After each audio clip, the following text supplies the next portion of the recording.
નમસ્કાર, news for ઇન્ડિયામાં આપનું સ્વાગત છે. હું છું આપની સાથે કુમાર. નજર કરીએ સમાચારો પર. સાબરકાંઠામાં ભાજપે જાહેર કરેલા લોકસભા બેઠકના બીજા ઉમેદવારનો પણ ભારે વિરોધ કરવામાં આવ્યો છે. લોકસભાની ચૂંટણી થોડા સમયમાં યોજાવા જઈ રહી છે, ત્યારે રાજકીય પાર્ટીઓ દ્વારા મુહૂર્તિયા પણ જાહેર કરવામાં આવ્યા છે. સાબરકાંઠામાં ભાજપ દ્વારા ઉમેદવાર જાહેર કરવામાં આવતા ભારે વિરોધ જોવા મળ્યો હતો. ભાજપ કાર્યાલય ખાતે ભાજપના ઉમેદવાર શોભના બારૈયાનો વિરોધ કરવામાં આવ્યો હતો. ભાજપના કાર્યકર્તાઓ અને નેતાઓને હિંમતનગર કાર્યાલય ખાતે આ વિરોધ નોંધાવ્યો હતો.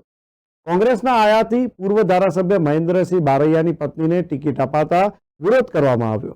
રોષે ભરાયેલા કાર્યકર્તાઓએ ભાજપ પ્રમુખ કનુ પટેલને ઉમેદવાર બદલવા માંગ કરી હતી અને શોભના બારૈયા ભાજપના કાર્યકર્તા ન હોવા છતાં ટિકિટ આપી દેતા ભાજપના કાર્યકરોમાં રોષ જોવા મળ્યો. કાર્યકર્તાઓ દ્વારા ચીમકી પણ આપવામાં આવી કે જો ટિકિટ નહીં બદલાય તો મોટા પ્રમાણમાં રાજીનામા આપવામાં આવશે. આ પહેલા અગાઉ પણ ભાજપ દ્વારા જાહેર કરાયેલા ઉમેદવારનો વિરોધ કરવામાં આવ્યો હતો. ભારતીય જનતા પાર્ટી ગુજરાત પ્રદેશે સાબરકાંઠા લોકસભાની સીટ એ થોડા દિવસ પહેલાં અદના કાર્યકર્તા શ્રી ભીખાજી ઠાકોરને આપેલી હતી અને એ વખતે કાર્યકરોમાં ખૂબ ઉત્સાહ હતો, પરંતુ ત્યાર પછી થોડોક વિરોધ થવાના કારણે ગુજરાત પ્રદેશે આ સીટ ઉપર ઉમેદવારી બદલવાનો નિર્ણય કરેલો હતો અને 2 દિવસ પહેલાં પાર્ટીએ ઉમેદવાર જાહેર કરેલા છે. કાર્યકર્તાઓને જાણ થતાં ગઈકાલથી જ ઘણા બધા કાર્યકર્તાઓનો મારા ઉપર ફોનનો મારો હતો કે અમારે આવતીકાલે આપશ્રીને રૂબરૂ કાર્યાલય મળવા માટે આવવું છે. મારે કમલમ મીટિંગમાં જવાનું હોવા છતાં કાર્યકર્તાઓની આ લાગણી હું ટાળી શક્યો ન હતો અને આજે સવારે વહેલા 9 વાગે હું આ કાર્યકર્તાઓને સાંભળવા માટે હું કાર્યાલયે ઉપસ્થિત હતો. ઘણી બધી મોટી સંખ્યામાં આ કાર્યકર્તાઓ ઉપસ્થિત હતા. કાર્યકર્તાઓએ આ નવીન ઉમેદવાર માટે ખૂબ મોટા પ્રમાણમાં અને આક્રોશથી એમનો ગુસ્સો ઠાલવેલો છે. મેં પણ એમને હૈયાદરાણ આપેલ છે કે આપણી જે પણ લાગણી છે એ લાગણી હું ગુજરાત પ્રદેશમાં પહોંચાડીશ અને આ બાબતે ગુજરાત પ્રદેશને પણ યોગ્ય નિર્ણય કરવા માટે જાણ કરવાનો છું.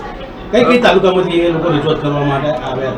આજે રજૂઆત કરવા માટે હિંમતનગર તાલુકામાંથી પણ હતા, ઈડર તાલુકામાંથી પણ હતા, ઈડર શહેરમાંથી હતા, હિંમતનગર શહેરમાંથી હતા, વડાલી શહેરમાંથી હતા અને પ્રાંતિજમાંથી પણ થોડા ઘણા કાર્યકર્તાઓ આજે ઉપસ્થિત હતા. આ રજૂઆત કરવા આવ્યા હતા, એમાં મુખ્યત્વે રજૂઆત કાર્યકર્તાઓની શું રહી? મુખ્યત્વે કાર્યકર્તાઓની રજૂઆત એક જ હતી કે ભાઈ કોંગ્રેસમાંથી આવેલા કાર્યકર્તાને આ રીતે ટિકિટ આપવી ના જોઈએ. શું ચર્ચામાં બીજું આપના તરફથી શું પ્રતિભાવ? મેં તો એમને એવી સૂચના આપી, હૈયાદરાણ આપી છે કે ભાઈ આપની જે પણ જે લાગણી છે એ હું પ્રદેશમાં ચોક્કસ પહોંચાડીશ એવી લોકોને લાગણી આપી છે ને એમને મારી જે લાગણી છે એ એમને સ્વીકારી પણ છે. સંગઠનના કાર્યકર્તાઓનો વિરોધ છે તો કોઈ નેતા સાબરકાંઠા સંગઠનના નેતાનો કોઈ વિરોધ કરો? કૌશલ્યા કુંવરબાએ પોસ્ટ કરી છે કે જૂના કાર્યકર્તાઓને ટિકિટ આપવી જોઈએ, નવાના આપી એ યોગ્ય નથી, તો શું વિરોધ છે નેતાઓનો? એવા કોઈ સંગઠનના સિનિયર કાર્યકર્તાઓનો વિરોધ મારી સામે કોઈ હજુ આવેલો નથી. આગામી સમયમાં ચૂંટણી બહિષ્કારની ચીમકી પણ ઉચ્ચારે છે. ભારતીય જનતા પાર્ટીના કાર્યકર્તાઓ એ શિસ્તબદ્ધ કાર્યકર્તાઓ છે અને મને ખાતરી છે કે ભારતીય જનતા પાર્ટીનો કાર્યકર્તા એ કોઈ પણ પગલું લેશે એ શિસ્તમાં રહીને જ કરશે. આપણી જે ધારણા છે એ 100% ખોટી પડશે. પ્રદેશમાં શું રજૂઆત થશે?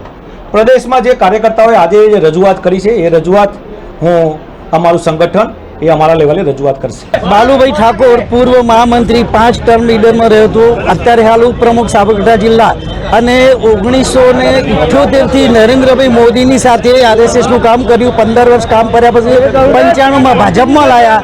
અત્યાર સુધીમાં બધી જ સેવા સરસ મજાની કરી હતી, પણ પાર્ટીના મૂલ્યાંકનો, પાર્ટીના સિદ્ધાંતો આ બધું રાજ ઉપર મૂકીને અહીંયા આવા માણસોને તમે ટિકિટ આલો એ ચાલતું હશે? ભાઈ આ બંને કોંગ્રેસના કોને અમારે લોકો વચ્ચે જઈને શું કહેવાનું? બંને કોંગ્રેસના તો કોને મત આપવાનું? લોકો અમે બનવાનું અમારે થતું હોય છે. એક વાત એ બીજું કે પાર્ટીએ અમને શીખવાડ્યું કે ભાઈ તમે કોંગ્રેસમાં જો અને પછી ભાજપમાં તમને ટિકિટ મળશે, તો આવું તો કેમ ચાલે ભાઈ? આ તો આમ પાર્ટી ચાલશે અને કાર્યકર્તાને સાચવવામાં આવતો નથી અને સાંભળવામાં નથી આવતો. આ મારી આ વેદના છે. કેટલા વર્ષથી આ કામ કરીને તૂટી ગયા, મરી ગયા. હા, આ બધી જવાબદારી અમારે લેવી પડતી હોય છે લોકો સમક્ષ જતા. અમારી રજૂઆત સાંભળવામાં ના આવે તો અમે પાર્ટીના વિરુદ્ધ જઈ અને અપક્ષ ઉમેદવાર ઉભો રાખીશું અને એને જીતાડીશું. બાલુભાઈ ઠાકોર, મહામંત્રી વિધાન પૂર્વ. હું પટેલ સતીશભાઈ હીરાભાઈ પટેલ ઈડર તાલુકામાં મંત્રીની જવાબદારી સંભાળું છું ભારતીય જનતા પાર્ટીની. અમારા સાબરકાંઠા જિલ્લા તેમજ અરવલ્લી જિલ્લામાં તમામ ભારતીય જનતા પાર્ટીના કાર્યકર્તાઓની અવગણના થાય અને આયાતી ઉમેદવારને ટિકિટ આપવામાં આવે એમાં અમારો તમામ બંને જિલ્લાના તમામ કાર્યકર્તાઓ સખત વિરોધ છે. અમારા કાર્યકર્તામાંની કોઈ બી નાનામાં નાના કાર્યકર્તાને કોઈ બી મહિલા ટિકિટ આપે અથવા જેન્ટ્સને આપે તો બે સ્વીકારવા તૈયાર છે, પણ આયાતી ઉમેદવારને અમે સ્વીકારવા તૈયાર નથી. અમે અમારા ભારતીય જનતા પાર્ટીને છેલ્લા 15 થી 20 વર્ષ સુધી એક ધારું લોહી રહેલું છે. અને જો કાર્યકર્તાની અવગણના કરશે તો આવનાર સમયમાં ચૂંટણીનું પરિણામ શું આવશે એ બી તૈયાર રહેવું પડશે. આ અહીંયા સંગઠનની જો વાત સાંભળીએ નહીં તો મોરબી મંડળને અમારી આટલી રજૂઆત છે ઉપર, તો અમારી કાર્યકર્તાની કદર કરો. કાર્યકર્તા સાથે જો અમે જ્યારે તમારા ભારતીય જનતા પાર્ટી સાથે વર્ષોથી લાગણી સાથે અમે કરતા હોય, કાર્ય કરતા હોય ને અમારા ભગવાન શ્રી રામના મુદ્દેથી કે ભગવાન શ્રી રામના હિન્દુ ભારતીય જનતા પાર્ટીને અમે સેવા કરતા હોઈએ તો અમારો માગણી એક જ છે કે અમારો લોકલ ઉમેદવાર જો ભારતીય જનતા પાર્ટીનો એક નાનામાં નાનો કાર્યકર્તા હોય એમને ટિકિટ આપવા અમારી સખત માગણી છે. શું બેઠકમાં શું વાત થઈ ને કેવો નિર્ણય ભાઈ સંગઠનના હોદ્દેદારોએ એમને કીધું છે કે તમારી લાગણી અમે ઉપર પહોંચાડવાનો પ્રયત્ન કરીએ છીએ ને કંઈ ને કંઈ સારું રિઝલ્ટ આવે એવી અમને આશ્વાસન આપેલું છે. જો 4 પત્રિકાઓથી ભીખાજીને ઠાકોરને બદલી થઈ છે તો આ તો ભારે સંગઠનમાં વિરોધ છે. આમાં એ જે પત્રિકા છે પોતપોતાના રોટલા શેકવા માટે અમુક લોકોએ પત્રિકાઓ છાપી ને વિરોધ કરેલો છે. ખરેખર એક વ્યક્તિને ભારતીય જનતા પાર્ટીના કાર્યકર્તાની બલિદાન લેવામાં આવેલું છે. પત્રિકા પોતાના અંગત સ્વાર્થ માટે ગામડે વેચી ને અંગત રોટલા શેકવવા માટેનું આ કૃત્ય કરી ભારતીય જનતા પાર્ટીને બદનામ કરવાનું કાર્ય કરેલું હતું. ઉમેદવાર નહીં બદલાય તો કેવા પરિણામ આવશે? ઉમેદવાર નહીં બદલવામાં આવે તો આવનાર સમયમાં યોગ્ય નિર્ણય તમામ કાર્યકર્તા યોગ્ય નિર્ણય લઈ લેશે. જિલ્લા સંગઠને શું કીધું? જિલ્લા સંગઠન પક્ષ સાથે છીએ પણ યોગ્ય તમારી લાગણીઓને અમે ઉપર પહોંચાડીએ છીએ ને એનું સારું સુખદ પરિણામ આવે, સુખદ નિર્ણય આવે એવું અમે પ્રયત્ન કરીએ છીએ. ગામ ગોલાડ તાલુકો હેઠળ હાલ તાલુકા સંગઠન ઉપપ્રમુખ અને પહેલો તાલુકા પંચાયતના ઉપપ્રમુખ હતો, પ્રમુખ હતો. અને જો પાર્ટીને પેલો નિર્ણય જે કર્યો હતો ભીખાજી ઠાકોરને ટિકિટ આપી હતી એ વિચાર કરીને જ આપી હતી. અને એ જો 2-4 માણસોને એમના પોતાના મતલબ માટે પત્રિકા યુદ્ધ કરી અને ટિકિટ બદલતા હોય તો ઈડર સંગઠનના અરે સાબરકાંઠા સંગઠનના હજારો કાર્યકર્તાઓ આજે અહીંયા આવ્યા છે. તો 4 જણોના લીધા તો પત્રિકા યુદ્ધથી જો ખાનગીથી ટિકિટ બદલાતી હોય તો આયાથી ઉમેદવાર છે. કોઈ એને ખબર જ નહીં કે સંગઠન પાર્ટીમાં કામ કર્યું છે કે નથી કર્યું, કે પાર્ટીમાં વોટ આપ્યો છે કે એ નથી આપી. જો ઠાકોર સમાજમાં તો આપી હતી તો ઠાકોર સમાજના હજારો કાર્યકર્તાઓ છે અને પાયાના 25-30 વર્ષના છે. અને તો એમને સંગઠને કેમ ટિકિટ આપી હતી? તો અમારો તો એવું સજ નહીં કે ઠાકોર સમાજને આપો બીજા સ્થાનિક ઉમેદવારને ઠાકોરોને પૂછીને તમે આપ્યું હોય તો કઈ વાંધો નતો. અને પાર્ટી ગમે તેને આપશે જોઈને બધા જીતી જશે. ભીખાજી ડામોર અને ભીખાજી ઠાકોરનું જે યુદ્ધ ચાલ્યું હતું એમાં કોઈ સ્થાનિક સંગઠનનો વિરોધ હતો? ના, નતો. કોઈ ભીખાજી પ્રત્યે કોઈ વિરોધ નતો. અમારે કોઈ ઠાકોર સંબંધનો વિરોધ નતો. આ જે પત્રિકાઓ છાપી એમનો જ વિરોધ હતો.